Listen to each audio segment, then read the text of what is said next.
This is Alex Dingman, joined by Coach Koch for, unfortunately, the last time.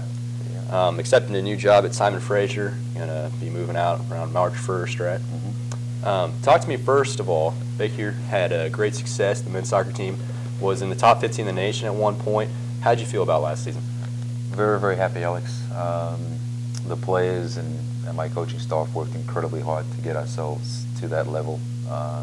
It was a fantastic achievement for the guys, and very, very proud of the work that we put in to get there. And I think the guys that were on the field thoroughly deserve that success. Now this team, Simon Fraser, you're taking over in Vancouver, has been a perennial powerhouse. What about the program you're taking over there? Having played there, and when my professional career ended, going there as an assistant coach, I know the program very, very well. I know exactly what I'm getting myself into. I have some big shoes to fill, that's for sure. The program's won the national championship 3 times.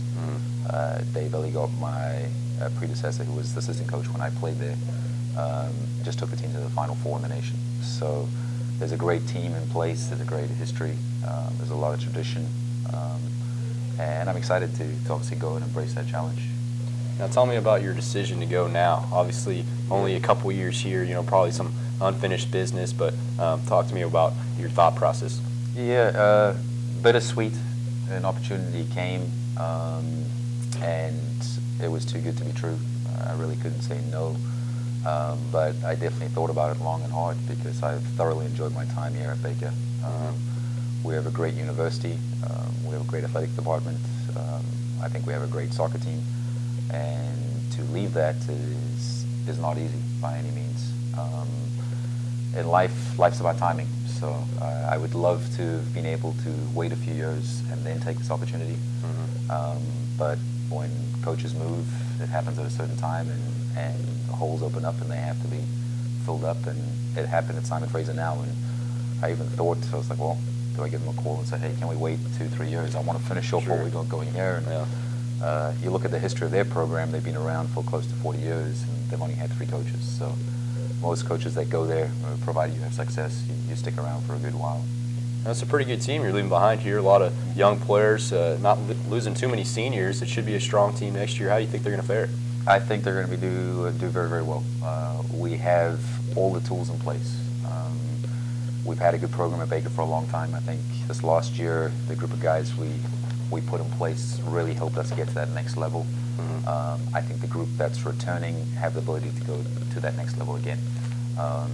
They've just got to gel together, obviously, and hopefully having another year of experience on their belts will help them go to that next level. To go to Graceland University in the regional semifinal and be leading with 4 minutes to go is not an easy task. And with a very, very young team, we did that. To lose in overtime at their place was definitely very disappointing. But at the same time, when we said in the change room to the guys afterwards, the tools are there. You've had a taste, go back and go further. And I'm moving on, of course, but I'm sure the new coaching staff that comes in place are going to get the guys buying into their system to play right away, and hopefully the group can go to that next level. And you talked about the coaching staff. Nate Hauser now, the women's coach here. Now he's going to take over your position, be the men's coach as well. How do you think he's going to fare in that double duty? I have 100% faith in Coach Hauser. I think he's a great coach. A lot of people see him as a women's coach. He does coach club soccer in Kansas City, so he's familiar with coaching guys. He's a proud alumni of the program, being inducted into the Hall of Fame. He's one of our glamour players that have been through the program, so he earns a lot of respect from that perspective. I think he's done a great job with the women's program in the last few years, and I think he's going to do a very, very good job with the guys. I think the guys will buy into what he's trying to do. I think that they're inheriting a good coach, and he's inheriting a good group of players. That dual role, that's going to be challenging. To coach 2 programs is never easy. Knowing Coach Hauser, he's going to throw himself into it, and I wish him all the best, and I really hope things work out. He's got a good women's program that he's really worked at to get them where they are, and he's inheriting a good guys program. So the tools are in place. He's just got to obviously assemble a quality supporting cast from a coaching perspective, surround himself with some good coaches. So hopefully both programs can go to that next level. Well, Coach Koch, we really appreciate you coming on, as always helping out TV and radio here.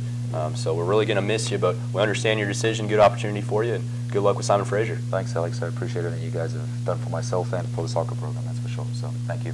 One of the issues around campus has been the overcrowding of Baker's facilities. I caught up with a couple students and athletes to get their reaction on the overcrowding of the Baker gyms. Behind me is the quietest anyone's seen Collins Center in quite some time.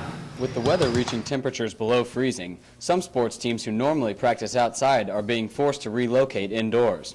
Given that Collins Center is the popular practice location, there's been an increasing competition for practice times. As one can imagine, some frustration has surfaced. Well, especially in Collins and maybe the dancers are in there a lot of times and the track people are in there a lot of times. And the pitchers don't really have a place to pitch. And until we get outside, it's really frustrating because our space is really limited. Moving the teams indoors has been mostly a preventative measure on behalf of the coaches to ensure the Baker facilities stay in good condition. Weather the way it is, Coach doesn't want us to mess up the field. It's really wet. Teams using the facilities increasing, it has become nearly impossible for fall athletes and regular students to get time in the facilities. It would just be nice, a bunch of us guys here at the house, we're always trying to, get a pickup game going on down there at the gym. Hopefully we'll see some warmer weather soon, but until then, Baker athletes will have to rely on the principles they learned in kindergarten, sharing. Until then, Chris Smith from Collins Center, KNBU TV.